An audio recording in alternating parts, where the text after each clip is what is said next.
Hello welcome back once again to Shitu ভদ্রস easy English. আজকে আমরা শিখব moods in English. MWDS moods. Moods কি, একে কত ভাগে ভাগ করা যায় এবং প্রতিটা কাইন্ডের এক্সাম্পলস কিভাবে আমরা তৈরি করব চলো দেখে নিই। তো মুডস ইন ইংলিশ, দেখো মুডসটাকে মুড আমরা চার ভাগে ভাগ করতে পারি। তো এটাকে অ্যানালাইজ করার আগে আমি বলে দিই হোয়াট ইজ মুড। দেখো মুড অর ম্যানার একটা বাক্যের ধরনকে বোঝায়। তুমি একটা কথা বলছো, যদি তুমি সেটাকে বর্ণনা করে বলো, দেখো যখন তুমি কোনো স্টেটিং এ ফ্যাক্ট কোনো কিছু একটা বর্ণনা করছো, তুমি বলছো I shall not go to school today. এটা একটা ঘটনাকে তুমি বর্ণনা করছো যে আমি আজ স্কুলে যাব না। This is called indicative mood. Indicative mood তো অর্থাৎ এখানে কোনো একটা ঘটনাকে তুমি বর্ণনা করছো, যাব না, বলবো বলবো না, কোনো কিছু একটা বর্ণনা, ভালো মন্দ খারাপ যা কিছু একটা ডেসক্রিপশন দিচ্ছ, that is called indicative mood. আর stating a fact, that is called indicative. কিন্তু যদি ইম্পারেটিভের মধ্যে চলে যাও তখন কি হচ্ছে, ইম্পারেটিভ মুডটাকে আদেশ, অনুরোধ, উপদেশ, এখানে কি কি রয়েছে, কোন অর্ডার সেন্টেন্স রয়েছে, অ্যাডভাইস সেন্টেন্স রয়েছে, অ্যান্ড রিকোয়েস্ট দিয়ে সেন্টেন্সগুলো রয়েছে। তাহলে এই রকম যে সেন্টেন্সগুলো রয়েছে সেগুলো কিন্তু আমরা ফেলছি ইম্পারেটিভ মুডের মধ্যে। তাহলে সেন্টেন্সকে আমরা ক্লাসিফাই করছি মুডস অনুযায়ী। কিন্তু আমি লাস্টে বলবো সাবজেক্টিভ, কারণ সাবজেক্টিভটাই তোমরা শিখতে হবে কিভাবে তুমি সাবজেক্টিভটাকে গঠন করবে। আর ইন্টারোগেটিভটা দেখো তোমরা চেনো, any kind of question maybe yes no or maybe WH. Okay, maybe yes no, maybe WH question. These all are called interrogative modes. কিন্তু এই subjective mood, what is subjective mood? Actually আমি সাবজেক্টিভটা তোমাদেরকে শেখাবো বলেই এই ভিডিওটা কিন্তু আমি করছি। তো দেখো সাবজেক্টিভ মুডটা কি? সাবজেক্টিভ মুড হলো কোনোটা বাস্তবে নেই, বাস্তবে সম্ভব নয় বা বাস্তবে নেই, ঘটেনি, কিন্তু তুমি অনুমান করছো, তুমি এক্সপেক্ট করছো, তুমি কল্পনা করছো, তখন এই ক্ষেত্রে সাবজেক্টিভ মুড ইউজ হয়। যেমন তুমি বলছো যদি বৃষ্টি হয় আমি স্কুলে যাব না, তখন তুমি কি করছো, দেখো ইফ ইট রেইন, খেয়াল করো, I shall not go to school.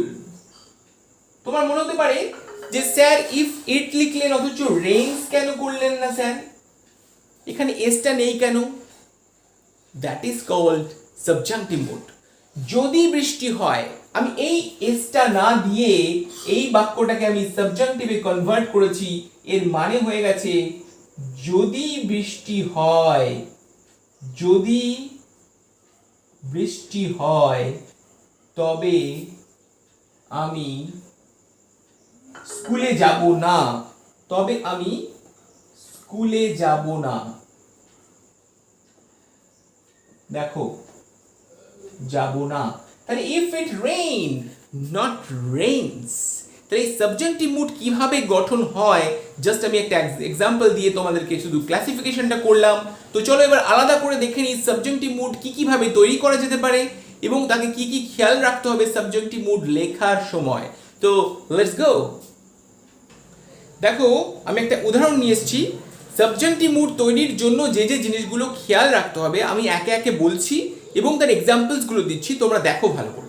দেখো এখানে কি বলেছে, সাবজেক্টিভ মুড লেখার সময় প্রেজেন্ট ইনডেফিনিট টেন্সে সাবজেক্ট থার্ড পারসন থাকা সত্ত্বেও, look at this examples, if she, যদি প্রেজেন্ট ইনডেফিনিট টেন্স আমরা যখন লিখি, সাবজেক্ট যদি থার্ড পারসন সিঙ্গুলার থাকে তাহলে আমরা কি করি, ভার্বের শেষে এস বাই এস যুক্ত করি। কিন্তু সাবজেক্টিভ মুডে যদি তুমি কল্পনা করো কোনো কিছু, তখন সাবজেক্টিভ মুডে তুমি লিখবে কি করে, দেখো তখন থার্ড পারসন থাকা সত্ত্বেও ভার্বের সাথে এসইএস হয় না।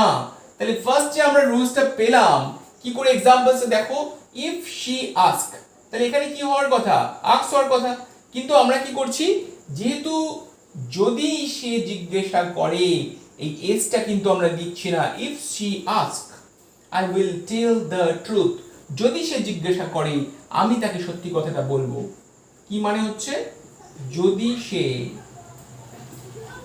জিজ্ঞেস করে আমি তবে সত্যি বলবো।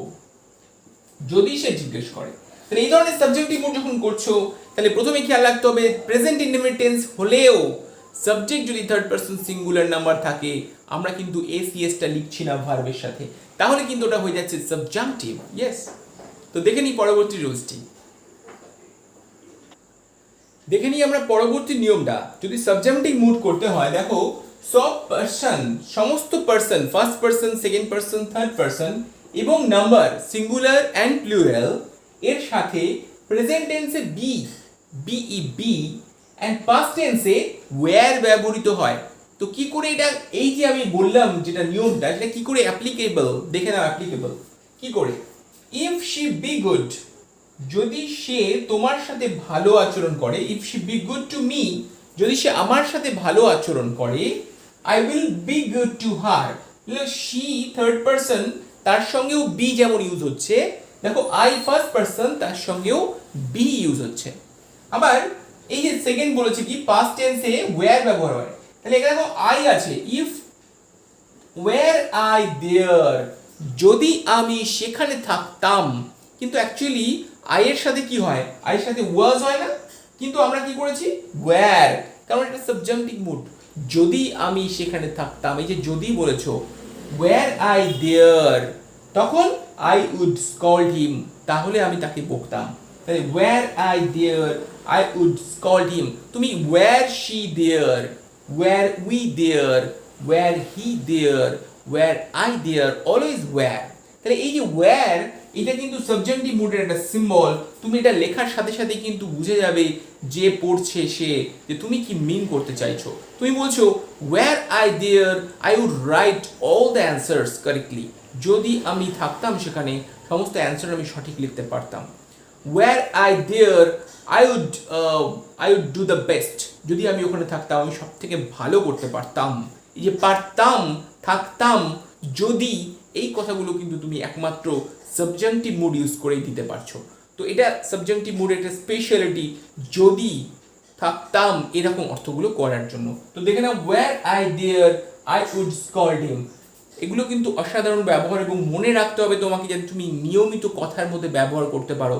You should use this in your own language when you are talking. Okay, so দেখে নিই আর কি কি ভাবে সাবজেক্টিভ মুডকে স্ট্যাবলিশ করা যায়। দেখে নেব পরের নিয়মটি। দেখে নাও, এই পয়েন্টটাকে একটু ইলাবোরেটলি আমি এখানে করেছি। দেখো এক্ষেত্রে বাঁদিকে সেন্টেন্সটি, অর্থাৎ সেন্টেন্সটি যখন শুরু করছো, আমি লেফট সাইড থেকে রাইট সাইড থেকে দুটো পার্টি যদি ভেবে নিই, বাঁদিকে সেন্টেন্সে যদি ওয়্যার থাকে, যদি তুমি ওয়্যার দিয়ে সেন্টেন্সটাকে শুরু করো, বা আই ওয়্যার, হি ওয়্যার, এরকম কোনো সেন্টেন্স থাকে, ওয়্যার যদি থাকে, তাহলে ডান দিকে উড, মাস্ট, উড দিতেই হবে, এবং তার সঙ্গে V1 ভার্বের প্রেজেন্ট ফর্ম ইউজ করতে হবে। তাহলে উডের সঙ্গে ভার্বের প্রেজেন্ট ফর্ম ব্যবহার হচ্ছে যদি তুমি বাঁদিকে ওয়্যার লেখো। দেখো কি করে লেখা হচ্ছে, দেখো were I call the police, যদি আমি পুলিশকে ফোন করতাম, were I call the police, যদি আমি পুলিশকে ফোন করতাম, the thieves would run away, চোরগুলো তাহলে পালাতো। তাহলে আমি কি বললাম, যদি আমি পুলিশকে ফোন করতাম, তাহলে চোরেরা পালাতো। ওকে, তাহলে যদি করতাম তাহলে পালাতো। তাহলে এরকম যখন তুমি করছো, তখন কি করছো, ওয়্যার, দেখো সেন্টেন্সটাকে আমি যদি দুটো ভাগে ভাগ করে নিই, ওয়্যার যদি থাকে, রেস্ট অফ দ্য পার্টে যদি লাস্ট পার্টটা বলো would and V1, would plus V1, this is the structure. উডের সঙ্গে V1 ইউজ করতে হবে। তাহলে were I the prime minister, যদি আমি প্রাইম মিনিস্টার হতাম, I would distribute free medicine to all the people in my country. আমি free medicine distribution করতাম সকলকে, ঠিক আছে? তো ওয়্যার আই সোনু নিগম, যদি আমি সোনু নিগম হতাম, I would sing beautiful melodious song, আমি বিউটিফুল মেলোডিয়াস সং গাইতাম। তো এখানে ওয়্যার দিয়ে যখন শুরু করছো তখন তুমি ডান দিকে করছো would and V1। Were I father, I would buy my son a new mobile phone. Oh, that's very bad. Okay, so where দিয়ে যদি শুরু করো ডান দিকে তুমি কি করছো would run, তাহলে এখানে would এর সঙ্গে ভার্বের ফার্স্ট ফর্ম। দেখে নি আর কিভাবে আমরা ব্যবহার করতে পারি। দেখো পার্সনের প্রেজেন্সের ক্ষেত্রে যদি কোনো পার্সন স্পেস থাকে তখন তুমি যেমন ওয়্যার ইউজ করছো, সেরকম পার্সন প্রেজেন্ট থাকলে হ্যাডও ইউজ করা যায়। তো এখানে ওয়্যার যেখানে তুমি ইউজ করছো সেই ক্ষেত্রে সমস্ত জায়গাতেই যেহেতু হ্যাড ইউজ করা যায়, তাহলে হ্যাডকে তুমি ওয়্যারের পরিপূরক বলতে পারো। কিন্তু সব জায়গায় কিন্তু ওয়্যার ইউজ করা যাবে না, শুধুমাত্র পার্সন যদি প্রেজেন্স থাকে তাহলে ওয়্যার, যেমন were I, were he, were they, এগুলো তুমি ইউজ করতে পারছো। কিন্তু বাকি সমস্ত ক্ষেত্রে সাবজেক্টিভ মুডের জন্য হ্যাড দিয়ে ইউজ করতে হবে। তো কি করে আমরা হ্যাডকে ব্যবহার করবো সাবজেক্টিভ মুডে? তো চলো দেখে নিই হ্যাডের ব্যবহার। দেখো বাঁ দিকে যদি হ্যাড থাকে, ডান দিকে অর্থ অনুযায়ী could have, might have, must have plus V3 ব্যবহৃত হয়। কি কি বললাম? Could have, might have, must have. তো আমরা প্রত্যেকটাকে আলাদা আলাদা এক্সাম্পলসে আমি তোমাদেরকে বুঝিয়ে দিচ্ছি কি করে ব্যবহার করছি। যেমন ধরো ইফ ইউ হ্যাড প্লেড, আমি মাত্র কি বললাম যে পার্সনের প্রেজেন্সের ক্ষেত্রে আমরা ওয়্যার ইউজ করতে পারি, কিন্তু ওয়্যার সব জায়গায় ব্যবহার করতে পারি না। কিন্তু সাবজেক্টিভ মুডে আমরা হ্যাড কিন্তু সর্বত্র ব্যবহার করতে পারি। এটা flexibility is more than were, হ্যাডের ফ্লেক্সিবিলিটি মোর দ্যান ওয়্যার। তো এখানে আমরা কি করছি? ইফ ইউ হ্যাড প্লেড, যদি তুমি খেলতে, ওয়্যারের বদলে হ্যাড ইউজ করছি। ইফ ইউ হ্যাড প্লেড, কিন্তু যদি হ্যাড ব্যবহার করো তোমাকে এটা মনে রাখতে হবে রাইট সাইডে ডান দিকের যে পার্টটা রয়েছে সেখানে কিন্তু could have, might have, must have কিছু একটা ব্যবহার করতেই হবে। তো এখানে এই সতর্কতাটা কিন্তু মনে রাখতে হবে।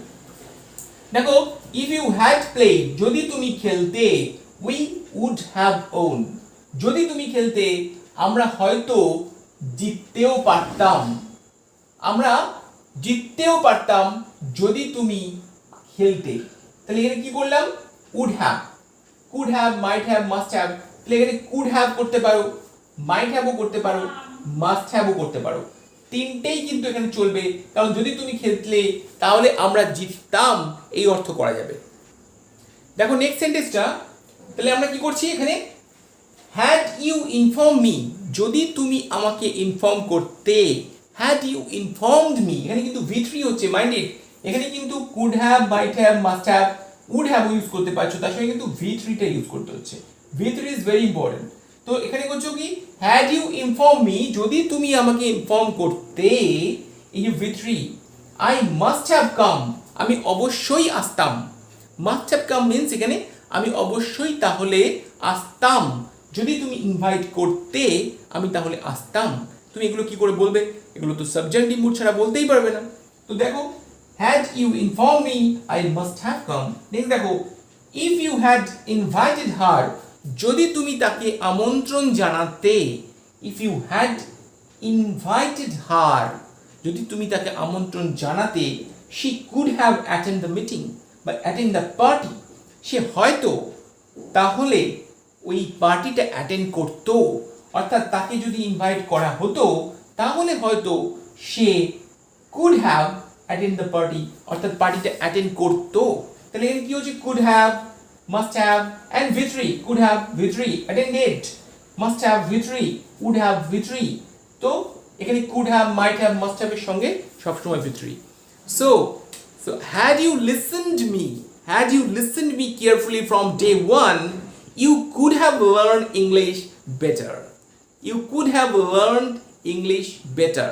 Okay, could have learned. তো এখানে তুমি যখন তুমি কি বললাম? যদি তুমি আমাকে ডে 1 থেকে ভালো করে শুনতে তাহলে তুমি ইংরেজিটা শিখে যেতে। তো এরকম করে আমি টিপস নিয়ে আরও আসবো ভিডিওতে, অবশ্যই দেখতে থাকো পরপর। সো আমার লাইভ ক্লাসের নোটিফিকেশন পাওয়ার জন্য অবশ্যই বেল বাটনটা প্রেস করে অল করে দিও। আর যারা এখনও পর্যন্ত সাবস্ক্রাইব করোনি সাবস্ক্রাইব করতে ভুলো না। আর ভালো লাগলে অবশ্যই লাইক করে দিও। তো দেখতে থাকো, আমি তোমাদের সঙ্গে আছি, ইংরাজির বিভিন্ন লেসন্স নিয়ে একের পর এক ভিডিওস নিয়ে আমি আসছি, সাথে থাকো সকলে। তো আজকে পর্যন্ত এই পর্যন্ত শেষ করছি, সকলে ভালো থাকবে, গুড বাই।